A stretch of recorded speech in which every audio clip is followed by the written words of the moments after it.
Hello everyone, myself Arjun Singh. Welcome to YouTube channel. आज हम लोग डिस्कस करेंगे निमोनिया के बारे में। What is pneumonia? Pneumonia basically lower respiratory tract की डिजीज़ है, एल्वियोलाई की डिजीज़ है। नॉर्मली जो हमारी एल्वियोलाइज हैं उनमें गैसेज एक्सचेंज होता है, एयर फिल्ड कैविटीज़ होती हैं एल्वियोलाई। लेकिन जब निमोनिया डेवलप हो जाता है बॉडी के अंदर तो ये air filled cavities fluid filled cavities बन जाती हैं। इन कैविटीज़ के अंदर फ्लूइड फिल हो जाता है। इन सब चीज़ों को हम डिस्कस करेंगे आज के लेक्चर में। पहले हम देख लेते हैं कि हमारा आउटलाइन क्या है आज के लेक्चर का।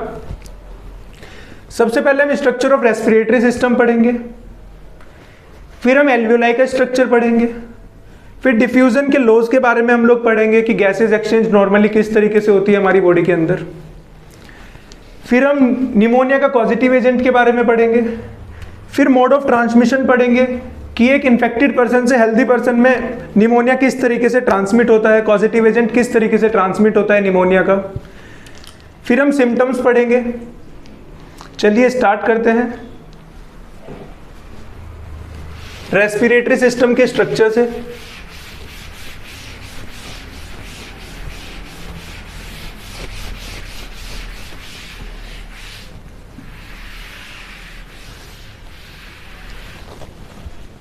हम लोग ड्रॉ करते हैं normal structure of the respiratory system. सबसे पहले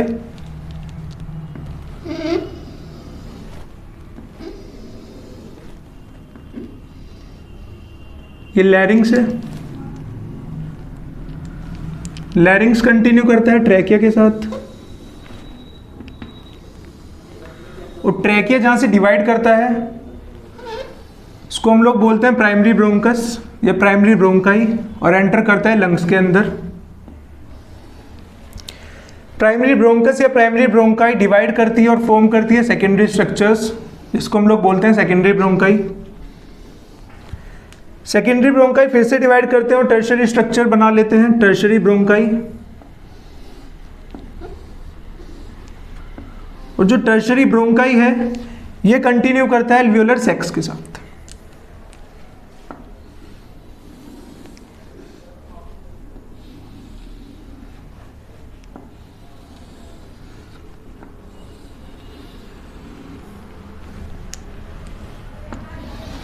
ये हमने एक साइड का, लेफ्ट साइड का लंग ड्रॉ किया है, राइट साइड भी इसी तरीके से होता है। This is लैरिंग्स,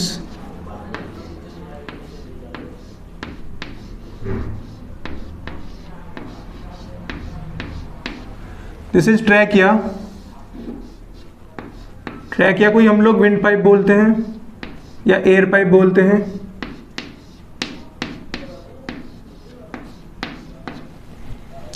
this is primary bronchi, primary bronchi.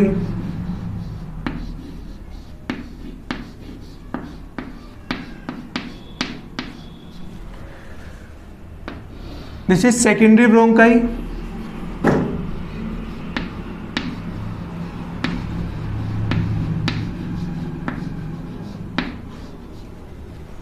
ये टर्शियरी ब्रोंकाई।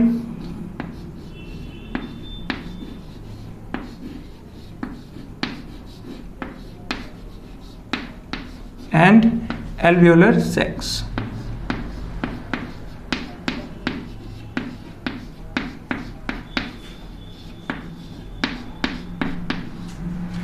ये नॉर्मल स्ट्रक्चर है रेस्पिरेटरी सिस्टम का। लैरिंग्स, लैरिंग्स कंटिन्यू करता है ट्रैकिया के साथ। ट्रैकिया जहां से बाइफरगेट करता है और लंग्स के अंदर डिवाइड करता है उसको हम लोग बोलते हैं प्राइमरी ब्रोंकाई। लंग्स के अंदर एंटर करता है। प्राइमरी ब्रोंकाई जब लंग्स के अंदर एंटर करते हैं तो फर्दर डिवाइड करते हैं और सेकेंडरी ब्रोंकाई स्ट्रक्चर बना लेते हैं। सेकेंडरी ब्रोंकाई फिर से डिवाइड करते हैं और टर्शियरी ब्रोंकाई बना लेते हैं। और फाइनली लास्ट पार्ट बनता है एल्वियोलाई या एल्वियोलर सैक। तो चलिए हम एल्वियोलर सैक को देखते हैं, एल्वियोलर सैक का डायग्राम बनाते हैं और फिर लॉ ऑफ डिफ्यूजन को समझेंगे कि गैसेज एक्सचेंज किस तरीके से होता है हमारी बॉडी में नॉर्मली।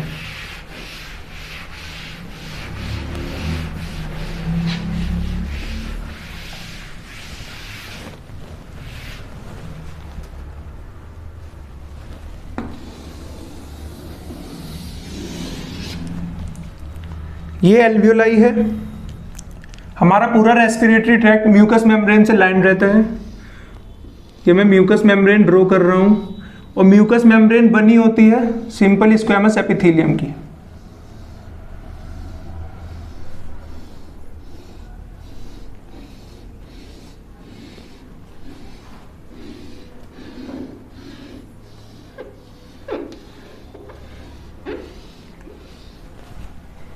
ये एल्वियोलाई है।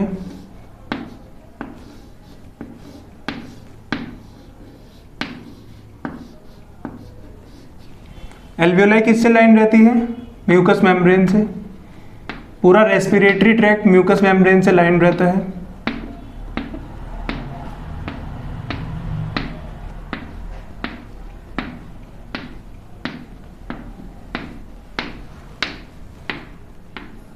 Mucus membrane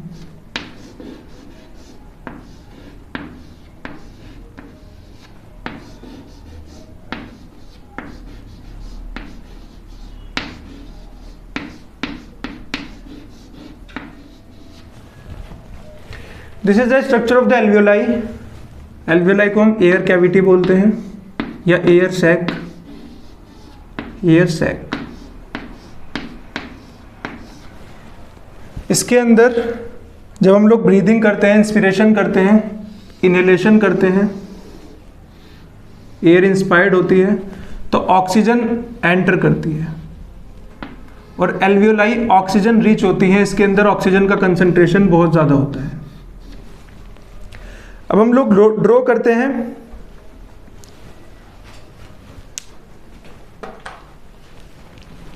pulmonary artery. Pulmonary artery divide करती है और पल्मोनरी कैपिलरी बना लेती है। पल्मोनरी कैपिलरी डिवाइड आगे कंटिन्यू करती है और पल्मोनरी वेन बना लेती है। This is pulmonary artery,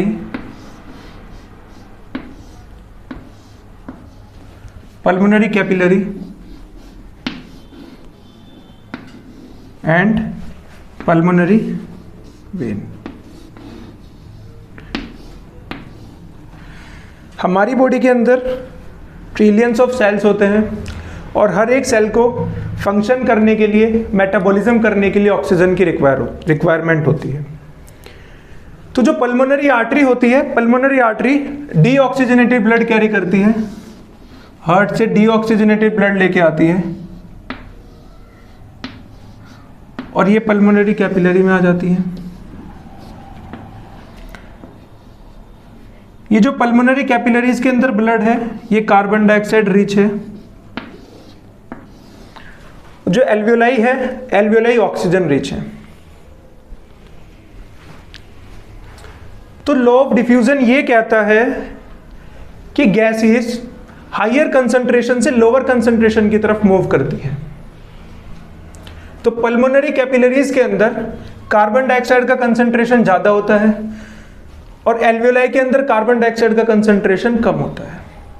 that's mean कि जो कार्बन डाइऑक्साइड है ये पल्मोनरी कैपिलरीज से एल्वियोलाई में मूव करेंगी।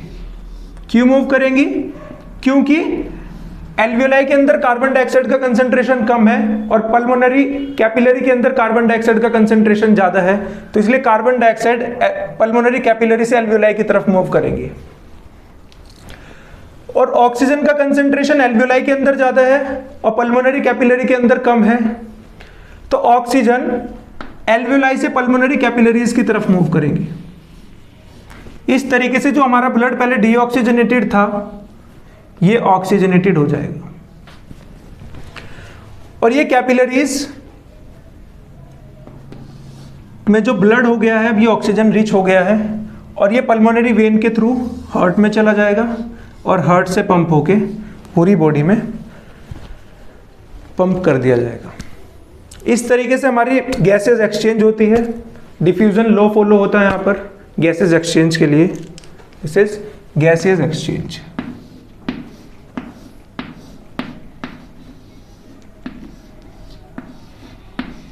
Gaseous exchange.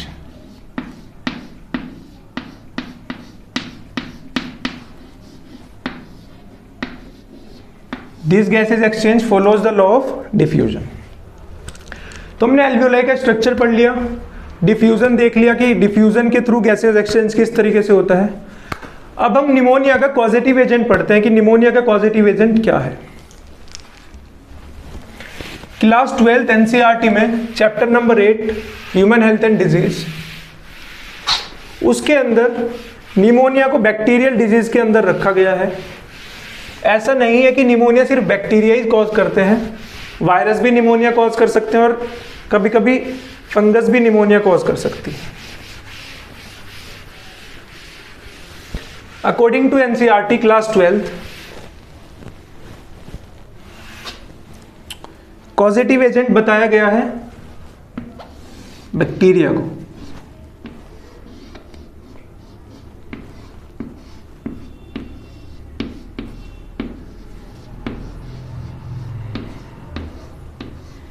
बैक्टीरिया में भी किन बैक्टीरियाज को बताया है? नंबर 1 स्ट्रेप्टोकोकस निमोनियाe,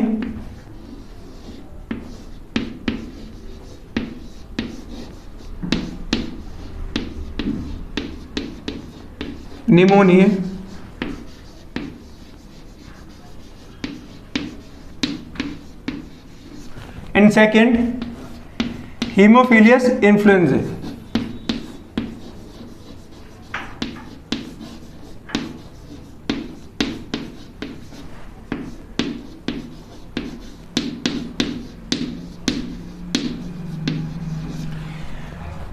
कॉजेटिव एजेंट क्या है? Bacteria, Streptococcus pneumoniae and Haemophilus influenzae. अब हम बात करते हैं निमोनिया के मोड ऑफ ट्रांसमिशन की। जो निमोनिया एक इन्फेक्टेड पर्सन से हेल्दी पर्सन में किस तरीके से इसका कॉजेटिव एजेंट एंटर करता है, हम उसको डिस्कस करते हैं। बेसिकली इनहेलेशन रूट से एंटर करता है, या फिर अगर इन्फेक्टेड पर्सन के साथ यूटेंसिल्स को शेयर किया जाए, ग्लास जो है इन्फेक्टेड पर्सन के उनको शेयर किया जाए, तो जी निमोनिया का पॉजिटिव एजेंट है वो एक इन्फेक्टेड पर्सन से हेल्दी पर्सन के अंदर एंटर कर सकता है। देखते हैं किस तरीके से। मान लीजिए एक इन्फेक्टेड पर्सन है और इसकी एल्वियोलाई में पॉजिटिव एजेंट ग्रो कर रहा है। ये निमोनिया का पेशेंट है। जब ये स्नीज करेगा या कफिंग रिफ्लेक्स करेगा तो इसकी एल्वियोलाइज से इन्फेक्टेड ड्रॉपलेट आएंगी। उन इन्फेक्टेड ड्रॉपलेट्स के अंदर निमोनिया का पॉजिटिव एजेंट होगा। ये क्या है? Infected droplet.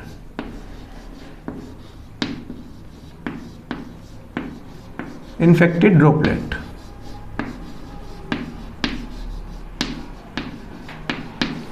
अगर इस इन्फेक्टेड ड्रॉपलेट को कोई एक हेल्दी पर्सन इनहेल कर ले,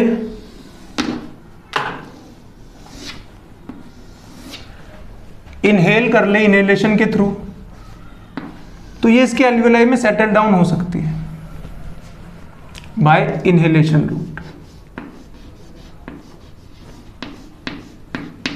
इनहेलेशन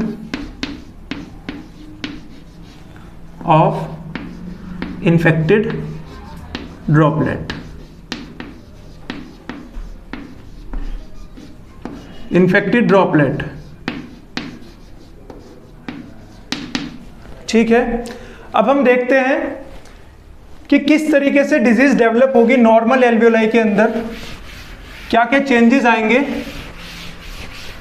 कि उसकी कैविटीज के अंदर फ्लूइड फिल हो जाएगा, और फिर फाइनली हम उसके सिम्टम्स पढ़ेंगे कि किस तरीके से फ्लूइड फिल होने की वजह से सिम्टम्स आएंगे।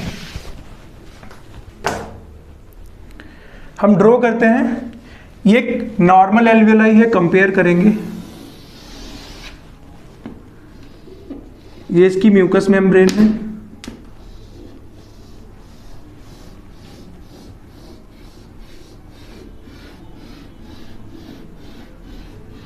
ठीक है। ये नॉर्मल पर्सन की एल्वियोलाई है। ये एक इन्फेक्टेड पर्सन की एल्वियोलाई है। ये म्यूकस मेम्ब्रेन है।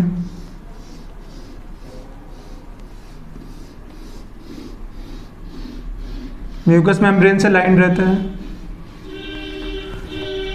ये इन्फेक्टेड पर्सन की एल्वियोलाई है, तो दैट्स मीन इसके अंदर इन्फेक्टेड ड्रॉपलेट सेटल डाउन हुई है और ये माइक्रोब इसके अंदर आ गया है। ये जो माइक्रोब है, ये माइक्रोब म्यूकस मेम्ब्रेन पे अटैक करेगा, म्यूकस मेम्ब्रेन के ऊपर अटैक करेगा, और जब म्यूकस मेम्ब्रेन के ऊपर अटैक करेगा तो म्यूकस मेम्ब्रेन की कंटिन्यूटी डिस्टर्ब हो जाएगी, म्यूकस मेम्ब्रेन का ब्रेकडाउन होगा, और जब म्यूकस मेम्ब्रेन का ब्रेकडाउन होगा तो इसके रेस्पॉन्स में म्यूकस रिलीज होगा, म्यूकस रिलीज होगा, सिक्रीट होगा इस एयर कैविटी के अंदर, म्यूकस सिक्रीट होगा, म्यूकस फिल होना स्टार्ट हो जाएगा इस कैविटी में। प्लस जब ये बैक्टीरिया म्यूकस मेम्ब्रेन पर अटैक करेगा तो इसके रेस्पॉन्स में हमारा इम्यून सिस्टम इन्फ्लामेटरी रिएक्शन करेगा। क्या होगा? Inflammatory reaction.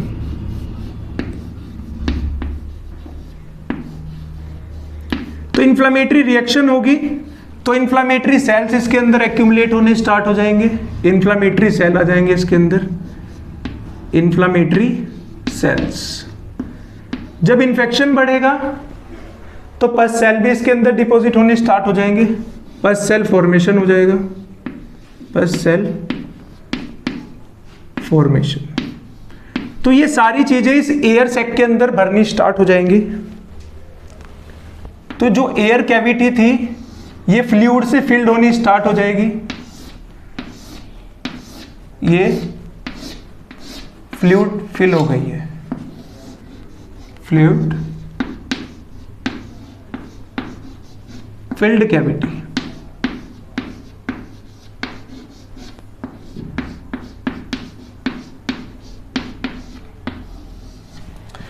बेसिकली एल्वियोलाइज के अंदर क्या होता है? गैसेस एक्सचेंज होता है पल्मोनरी कैपिलरीज के साथ। मान लीजिए पल्मोनरी कैपिलरीज हैं,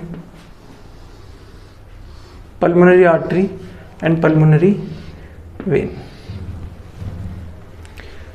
जब इसके अंदर फ्लूइड फिल हो गया है तो क्या कार्बन डाइऑक्साइड यहां से यहां जा पाएगी?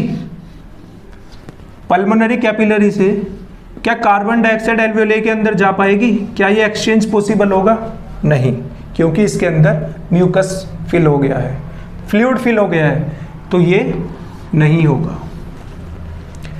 क्या ऑक्सीजन एल्वियोलाई से पल्मोनरी कैपिलरीज में आ पाएंगी?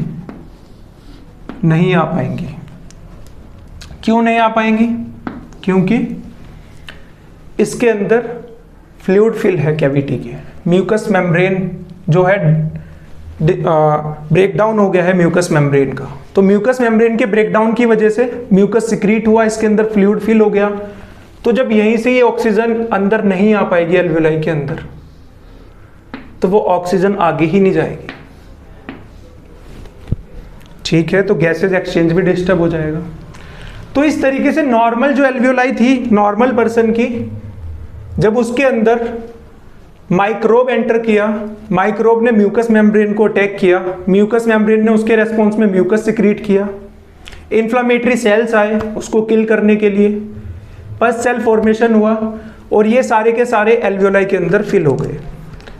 इस तरीके से जो एयर फिल्ड कैविटी थी वो फ्लूइड फिल्ड कैविटी में कन्वर्ट हो गई। और जो फ्लूइड फिल्ड कैविटी या फिर एल्वियोलाई के अंदर फ्लूइड का फॉर्मेशन या एक्यूमुलेशन हो जाता है, इसी को हम क्या बोलते हैं? निमोनिया। अब हम देखते हैं कि सिम्टम्स क्या क्या डेवलप हो जाएंगे। देखिए क्या हुआ, इन्फ्लामेशन हुआ। इन्फ्लामेशन जब भी कहीं भी होगा बॉडी में तो उसके कुछ कार्डिनल साइंस होते हैं। तो जब भी इन्फ्लामेशन होगा तो फीवर होगा। क्या होगा? फीवर। ठीक है। दूसरी बात, जब म्यूकस सिक्रीट हो रहा है तो म्यूकस सिक्रीट होने की वजह से क्या होगा? म्यूकस सिक्रीट होने की वजह से ब्रीदिंग जो होगी वो डिस्टर्ब हो जाएगी, ब्रीदिंग में प्रॉब्लम आएगी। तो क्या होगा? डिफिकल्टी इन ब्रीदिंग होगी। जब भी कोई माइक्रोब हमारे बॉडी के अंदर एंटर करता है तो हमारी बॉडी इम्यून रेस्पॉन्स शो करती है, उसको बॉडी से बाहर निकालने की कोशिश करती है। तो बॉडी से बाहर निकालने की वजह से इम्यून रेस्पॉन्स होगा और कफिंग होगी। और ये गैसेज एक्सचेंज नहीं होगा, गैसेज एक्सचेंज नहीं होगा तो ब्लड के अंदर क्या है? कार्बन डाइऑक्साइड वाला ब्लड है, डीऑक्सीजनेटेड ब्लड है, और हमारे टिश्यूज को ऑक्सीजनेटेड ब्लड नहीं मिलेगा, क्योंकि ये पल्मोनरी जो वेन है ये डीऑक्सीजनेटेड ब्लड कैरी करेगी और हार्ट तक डीऑक्सीजनेटेड ब्लड लेके जाएगी, और हार्ट पंप जब ब्लड को करेगा तो हमारी बॉडी के टिश्यूज के पास डीऑक्सीजनेटेड ब्लड जाएगा।